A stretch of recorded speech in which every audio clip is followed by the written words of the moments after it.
Today, I would like to read to you Little Polar Bear, written and illustrated by Hans de Beer. Before we read the story about Little Polar Bear, let's look at a few things we might see in the book. What is this? A hippo? Does a hippo live in the same place as a polar bear?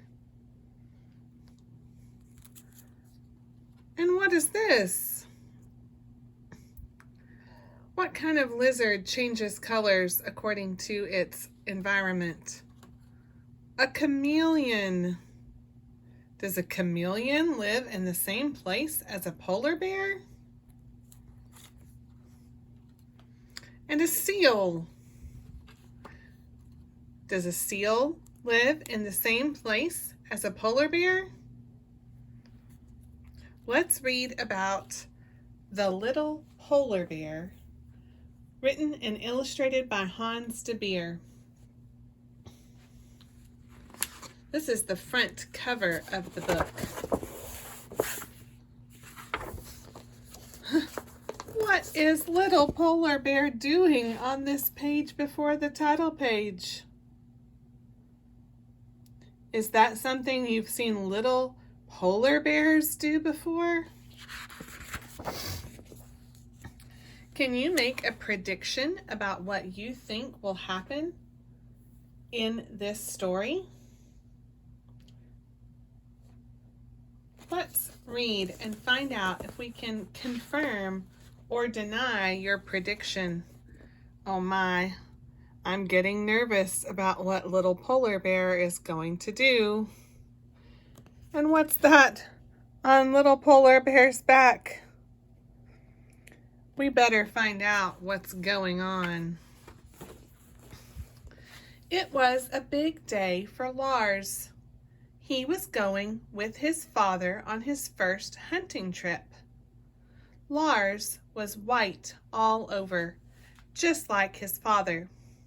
In fact, at the North Pole, where Lars lived, everything was white because it was covered in ice and snow. So where does Lars, the little polar bear, live?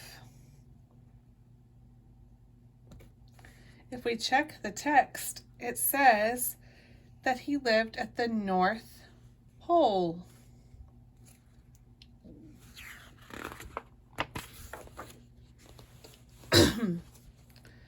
Lars's father showed him how to do all kinds of things.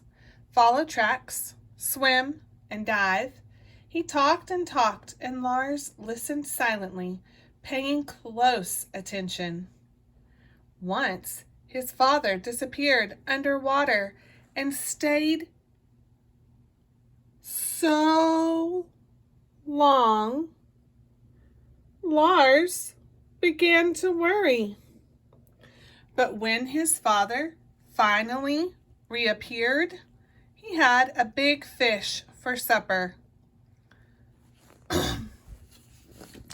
When it was time to go to sleep, Lars's father said, "Make a big pile of snow to protect yourself from the wind, like I do."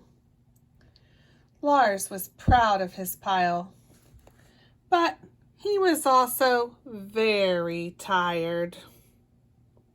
He quickly fell asleep, just like his father. But during the night, the ice began to crack. The piece where Lars was lying broke off. Look, can you see the cracks all around the piece where Lars and his beautiful snow pile were? When Lars woke up, it was morning. He was all alone in the middle of the sea. It was getting warmer and warmer, and the piece of ice and Lars's pile of snow were getting smaller and smaller. When the ice was almost completely melted, Lars saw a big barrel drifting by. Luckily, Lars was able to reach the barrel and climb on top of it.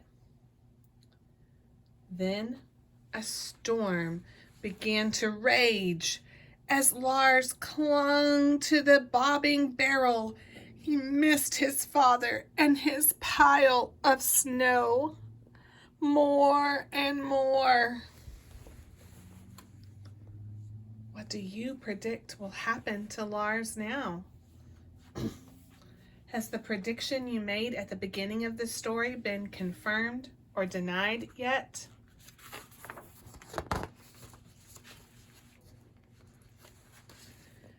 After the storm, Lars drifted on the sea for a long time.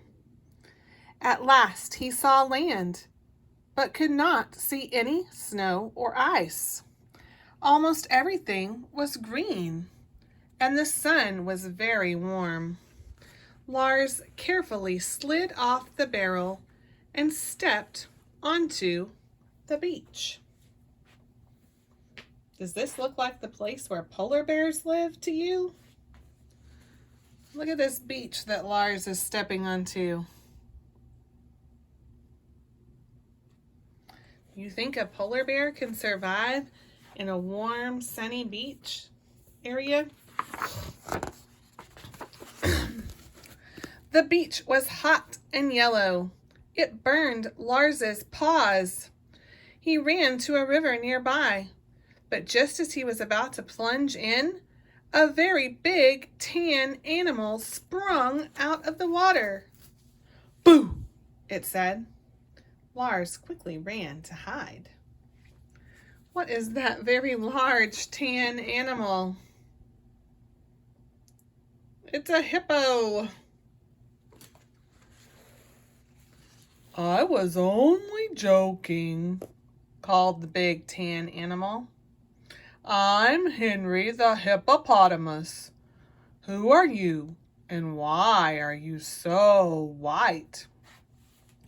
Lars didn't know the answer to the last question. "Where I come from, everything is white," he said. How do you think Lars is feeling right now?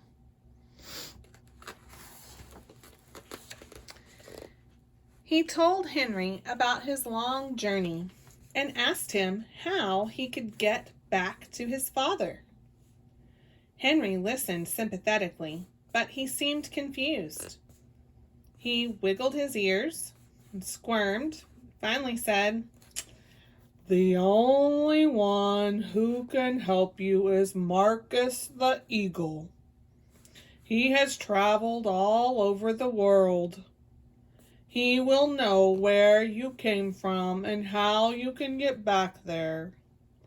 But we'll have to cross the river, go through the jungle, and climb the mountains to reach him."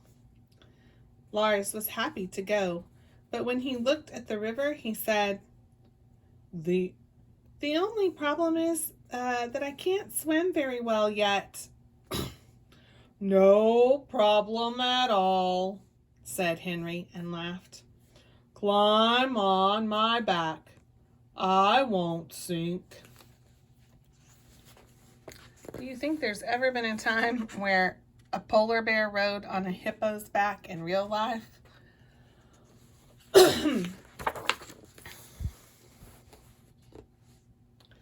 Lars was astonished by all the things he saw in the jungle. Henry patiently explained everything. Lars especially liked the tall brown stalks that Henry called trees. They were such fun to climb. In one brown stalk sat a funny green animal, which suddenly turned white, just like Lars.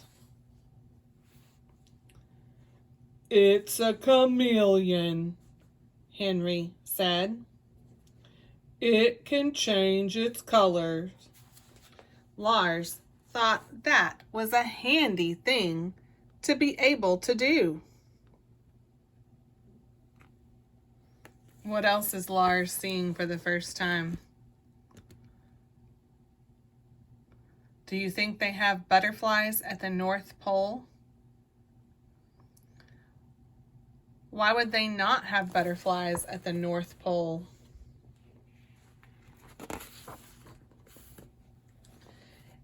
At the edge of the jungle, the mountains began. It was a bit cooler, and Lars felt more comfortable. Henry found climbing difficult, but Lars helped by telling him where to step. Because polar bears are used to climbing, and hippos are not used to climbing. After a while, Henry was exhausted.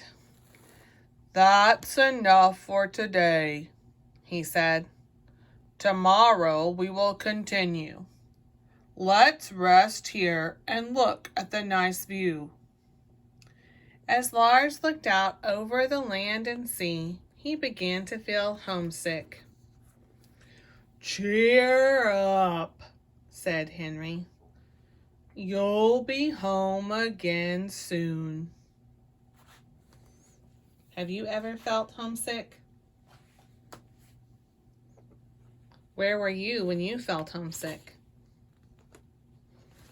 Did you get back to your parents soon after you were feeling sad and missing them?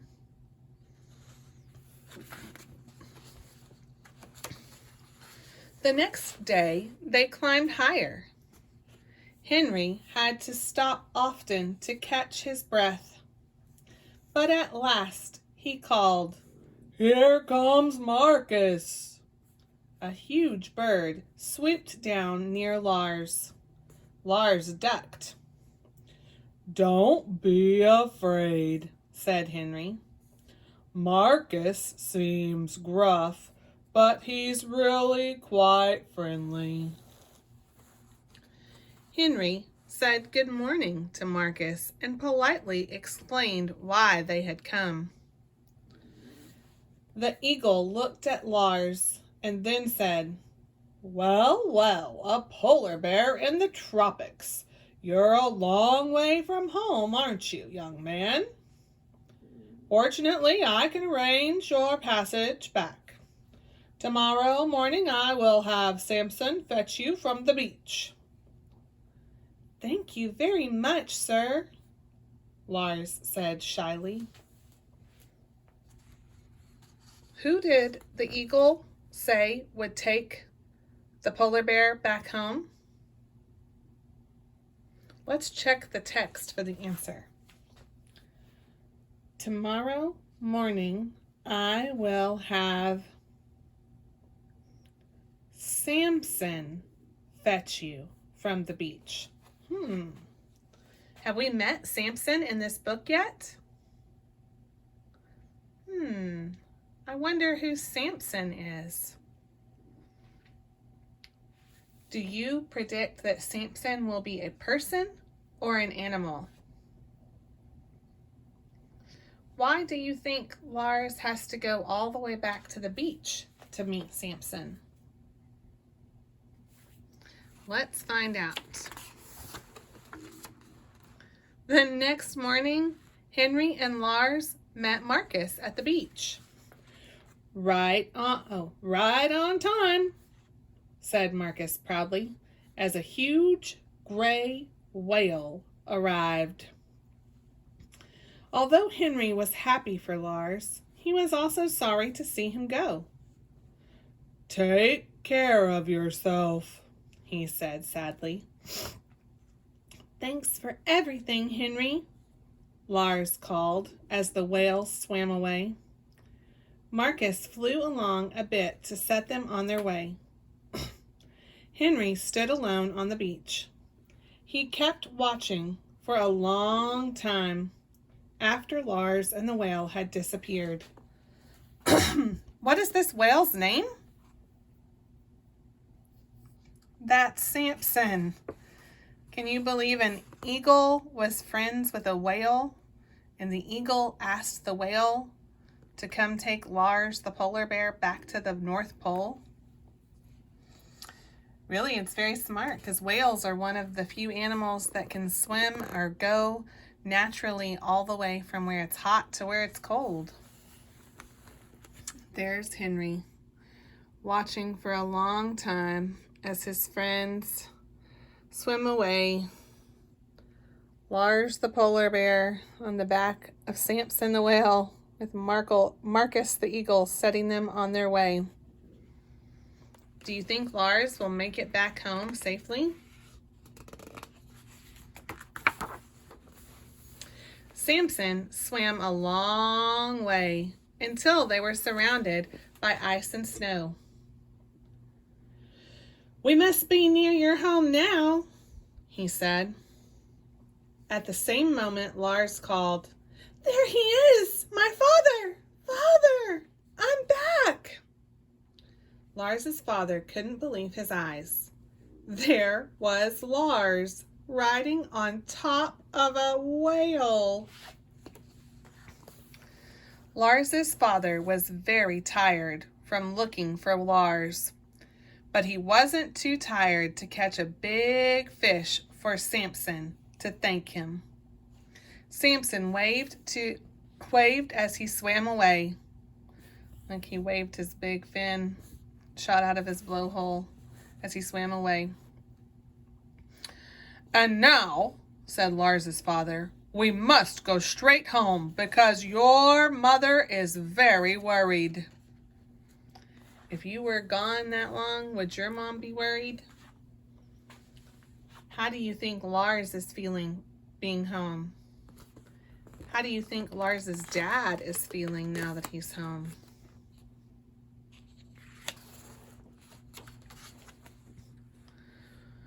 On the way home, Lars rode on his father's back. Everything was white, and he was surrounded by snow and ice. But this time, Lars talked and talked while his father was silent. He told his father all about the amazing things he had seen. Henry, the tall brown stalks, Marcus, and much more. "You didn't meet anyone who was white?" asked his father in surprise. "Nobody except a chameleon," said Lars. "But that doesn't count." Lars had to laugh by himself because his father didn't understand his joke. There's a big difference between the tropical island where Lars had drifted to and the North Pole where Lars and his family lived.